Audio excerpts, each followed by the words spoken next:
پنجاب یہ وہ علاقہ ہے جہاں پر پچھلے ہزاروں سال سے مختلف سلطنتیں، مختلف ایمپائرز ایک دوسرے کے خلاف ڈومینیشن کے لیے لڑتی رہی ہیں۔ پنجاب نے کئی ایمپائرز کے عروج اور زوال کو دیکھا ہے۔ 16ویں صدی میں بابا گرو نانک نے پنجاب میں سکھ مذہب کی بنیاد رکھ کر اس سرسبز و شاداب سرزمین میں ایک نئی روح پھونک دی۔ حضرت گرو نانک سکھ مذہب کے بانی ہیں اور سکھوں کے پہلے گرو بھی ہیں۔ سکھ مذہب شروعات میں ایک ایگالیٹیرین مذہب تھا، یعنی کہ اس میں رنگ، نسل اور جنس کی تفریق کو کوئی اہمیت نہیں دی جاتی تھی۔ یہی وجہ ہے کہ یہ مذہب پنجاب کے عوام میں بڑا پاپولر تھا۔ مغل سلطنت کے بانی ظہیر الدین بابر اور بابا گرو نانک جی ہم عصر تھے، اور عین ممکن ہے کہ پنجاب میں بابر اور گرو نانک جی کی ملاقات بھی ہوئی ہو۔ 1526 میں بابر کے حملے کے بعد اگلے 30-40 سال میں مغل اپنے آپ کو ہندوستان میں پوری طرح اسٹیبلش کر چکے تھے۔ شہنشاہ جلال الدین محمد اکبر کے آتے آتے مغل سلطنت کافی ایکسپینڈ کر چکی تھی۔ اکبر کی فتوحات نے ہندوستان کے ایک بڑے حصے کو مغل سلطنت میں شامل کر لیا تھا۔ ابتدائی زمانے میں تو مسلمان مغل حکمران ہندوستان کے اندر رہنے والے جو دوسرے مذاہب تھے ان کو ٹالریٹ کرتے تھے، ان کے مذہبی معاملات میں، اندرونی معاملات میں کچھ زیادہ دخل اندازی نہیں کرتے تھے۔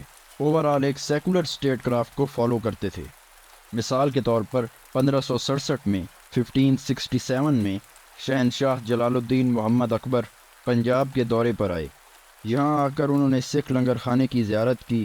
انہوں نے سکھوں کے گرو امر داس جی سے ملاقات بھی کی۔ صرف اتنا ہی نہیں بلکہ اکبر نے پنجاب میں سکھوں کو زمین بھی دی۔ اسی زمین پر ہی بعد میں سکھوں نے اپنا مرکزی شہر امرتسر قائم کیا تھا۔ لیکن اکبر کے بعد آنے والے مغل شہنشاہوں کا رویہ ایسا بالکل نہ تھا۔ بعد کے مغل شہنشاہ سکھ گروؤں کو اپنے لیے ایک تھریٹ کے طور پر دیکھتے تھے، کیونکہ سکھ گرو عوام میں، پبلک میں مغل شہنشاہ کی نسبت زیادہ پاپولر تھے۔ اکبر کے بعد آنے والے مغل حکمرانوں نے سکھوں کے اندرونی معاملات میں انٹرفیئر کرنا شروع کر دیا تھا۔ جواب میں سکھ گرو بھی سیاسی ہو گئے، پولیٹیسائز ہو گئے۔ 1606 میں اکبر کے جانشین جہانگیر نے گرو ارجن دیو کو سزائے موت دے دی۔ اس کی وجہ یہ تھی کہ گرو ارجن دیو جہانگیر کے بیٹے خسرو مرزا کو، جس نے کہ جہانگیر کے خلاف بغاوت کر دی تھی، اس کو سپورٹ کر رہے تھے، اس کے حق میں دعائیں کر رہے تھے۔ اسی وجہ سے شہنشاہ جہانگیر نے گرو ارجن دیو کو سزائے موت دی تھی۔ اب گرو ارجن دیو کی موت نے سکھوں کو ہتھیار اٹھانے پر مجبور کر دیا تھا۔ پہلے سکھ مذہب میں صرف امن اور صلح کا درس دیا جاتا تھا، لیکن اب اپنے دفاع میں انہیں ہتھیار اٹھانے کی اجازت بھی دے دی گئی۔ اس کے بعد سے سکھوں اور پنجاب کے لوکل مغل گورنرز کے درمیان وقتاً فوقتاً کلیشز ہونا شروع ہو گئیں۔ دوسری جانب مغل سلطنت مسلسل پھیلتی چلی جا رہی تھی اور اس وجہ سے انہیں کئی مسائل درپیش تھے۔ خاص طور پر دکن کی فتوحات مغلوں کے جوڑوں میں بیٹھ چکی تھیں۔ مغل سلطنت میں تخت کی جنگوں میں سکھ نیوٹرل ہی رہتے تھے، کیونکہ انہیں سمجھ لگ چکی تھی کہ حکمران چاہے کوئی بھی ہو، سکھ مذہب کی ایگالیٹیرینزم ہر ریاست کے لیے خطرہ بنی رہے گی۔ 1675 میں 1675 میں نویں سکھ گرو تیغ بہادر کو اورنگزیب نے قتل کروا دیا۔ ان کے بعد ان کے بیٹے گرو گوبند سنگھ 10ویں گرو کی حیثیت سے سکھوں کے لیڈر بنے۔ انہوں نے ڈیسائیڈ کر لیا کہ اب سے سکھ ڈیفینسو سٹانس کو ترک کر دیں گے اور ایگریسو سٹانس اپنائیں گے۔ اب سے سکھ انتظار نہیں کریں گے کہ مغل آ کر ان پر حملہ کریں، بلکہ اب سے سکھ خود آگے بڑھ کر مغلوں پر ہی اٹیک کریں گے۔ انہی کے دور میں سکھوں کی فل سکیل ملٹرائزیشن شروع ہوئی۔ سکھوں کا دل خالصہ انہی کے دور میں ہی وجود میں آیا۔ گوبند سنگھ نے مغلوں کے خلاف سکھوں کی جو ریزسٹنس کی تحریک تھی اس کو پورے زور و شور سے چلایا۔ سکھ جنگجوؤں نے پنجاب میں مغلوں کے لیے چین سے حکومت کرنا مشکل بنا دیا تھا۔ سکھ گوریلے مغلوں پر حملے کرتے، مغل جب ان کا پیچھا کرنے آتے تو یہ کشمیر کے پہاڑوں اور جنگلات میں جا کے چھپ جاتے۔ اورنگزیب کے دور میں مغل سلطنت اپنے پورے ٹیریٹوریل ایکسٹینٹ تک پہنچ چکی تھی، اتنی بڑی ہو چکی تھی یہ سلطنت۔ لیکن اس وقت تک فوج تھک چکی تھی، سلطنت اوور سٹریچ ہو چکی تھی، پھر مسلسل جنگوں کی وجہ سے سرکاری خزانہ بھی خالی ہو رہا تھا۔ 1707 میں مغل شہنشاہ اورنگزیب کی ڈیتھ کے بعد گرو گوبند سنگھ نے اورنگزیب کی جانشین یعنی کہ بہادر شاہ اول، بہادر شاہ فرسٹ کو صلح کی پیشکش کی۔ بہادر شاہ نے اس پیشکش کو نہ صرف مسترد کر دیا بلکہ اس نے گرو جی کو کسی طرح گرفتار کروا کر قتل بھی کروا دیا۔ لیکن اپنی وفات سے قبل گرو گوبند سنگھ ایک بہت اہم اعلان کر چکے تھے کہ وہ آخری سکھ گرو ہیں اور ان کے بعد کوئی گرو نہیں آئے گا، ان کے بعد کوئی انسان گرو نہیں ہوگا، بلکہ اب سے گرو کی حیثیت ایک کتاب کو حاصل ہوگی۔ یہ کتاب ہے گرو گرنتھ صاحب۔ یہ کتاب سکھوں کی مذہبی تعلیمات کا مجموعہ ہے اور سکھوں کے ہاں اس کو وہی مقام حاصل ہے جو کہ مسلمانوں میں قرآن کو ہے۔ اگلے کچھ سالوں میں 1708 سے 1716 تک سکھ خالصہ جنگجوؤں نے جرنیل بندہ سنگھ بہادر کی قیادت میں پنجاب میں ایک چھوٹی سی ریاست بھی بنا لی تھی۔ بندہ سنگھ نے پنجاب کے اندر جو جاگیرداری اور زمینداری نظام تھا اس کو کافی حد تک ختم کر دیا۔ انہوں نے بڑے بڑے جاگیرداروں سے زمینیں چھین کر کاشتکاروں کے حوالے کر دیں جو ان میں کاشتکاری کرتے تھے۔ جو کوئی بھی زمین میں خود کاشتکاری کرتا تھا اس کو زمین دے دی گئی تھی۔ لیکن سکھوں کی یہ ریاست کچھ زیادہ عرصہ چل نہ سکی کیونکہ مغل ابھی اتنے کمزور بھی نہیں ہوئے تھے۔ بندہ سنگھ کو مغلوں نے کسی طرح گرفتار کر لیا اور پھر شدید ٹارچر کے بعد انہیں قتل کر دیا گیا۔ مغل آرمی نے پنجاب کو فتح کر کے اس دفعہ سکھوں کا ٹھیک ٹھاک قتل عام کیا۔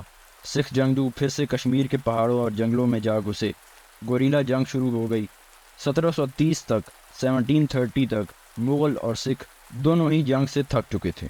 خاص طور پر مغل تھوڑے زیادہ ہی تھک چکے تھے کیونکہ ان کو اور بھی کافی مسائل درپیش تھے۔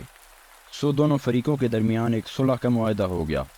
مغلز نے سکھوں کو کئی معاملات میں خود مختاری دے دی، خراج میں ٹیکس میں کمی کر دی گئی۔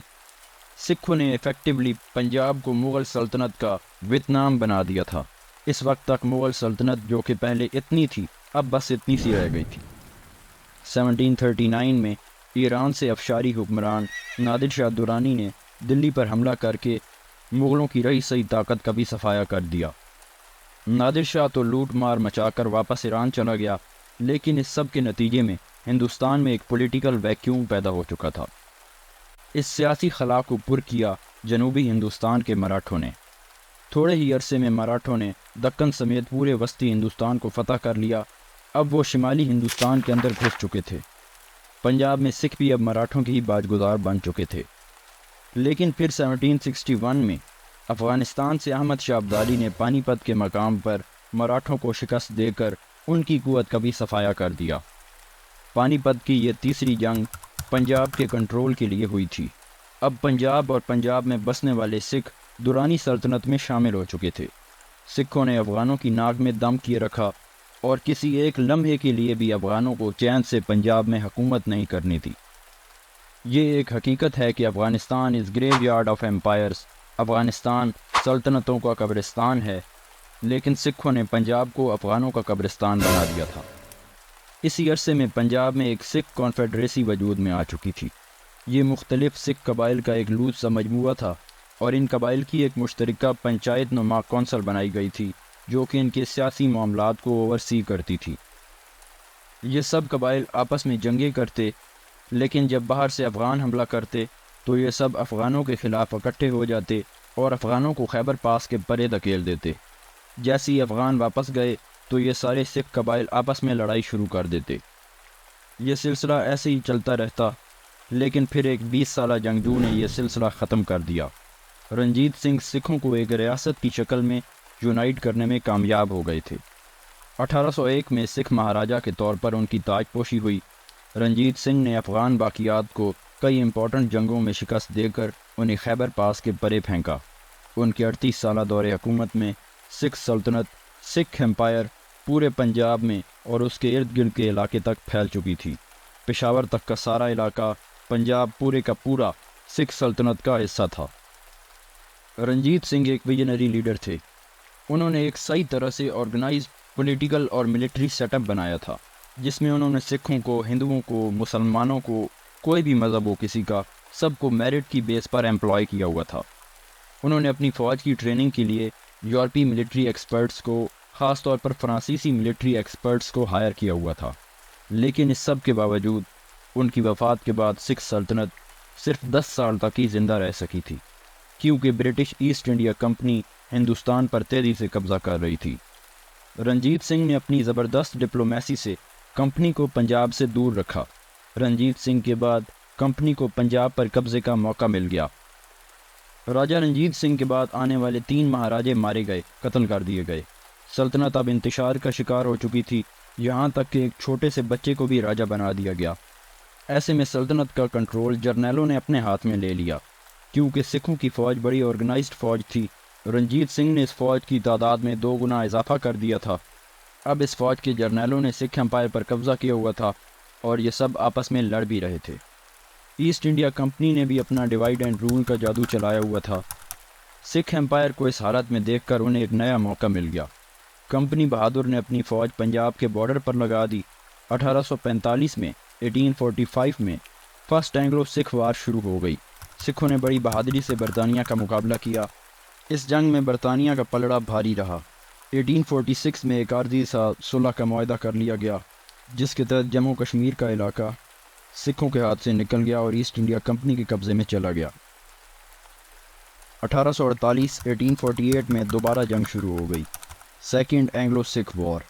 اس دفعہ کمپنی نے سکھ امپائر کا پتہ صاف کر دیا۔ کمپنی نے پوری طرح سے پنجاب کو اپنے قبضے میں لے لیا۔ سکھ سلطنت اب تاریخ کا حصہ بن چکی تھی۔ ایسٹ انڈیا کمپنی اب پوری طرح سے ہندوستان پر قابض ہو چکی تھی۔ لیکن سکھ سلطنت کے ختم ہونے کا مطلب یہ نہیں ہے کہ سکھ بھی ختم ہو گئے تھے۔ یہ مذہب اس کے بعد بھی ٹھیک ٹھاک پھلتا پھولتا گیا۔ سکھوں کی مارشل سپرٹ سے متاثر ہو کر برطانیہ نے لاتعداد سکھوں کو اپنی فوج میں شامل کیا۔ برٹش انڈین آرمی جو کہ ورلڈ وار 1 اور ورلڈ وار 2 میں برطانیہ کی جانب سے لڑی تھی، اس میں بڑی تعداد میں سکھ شامل تھے۔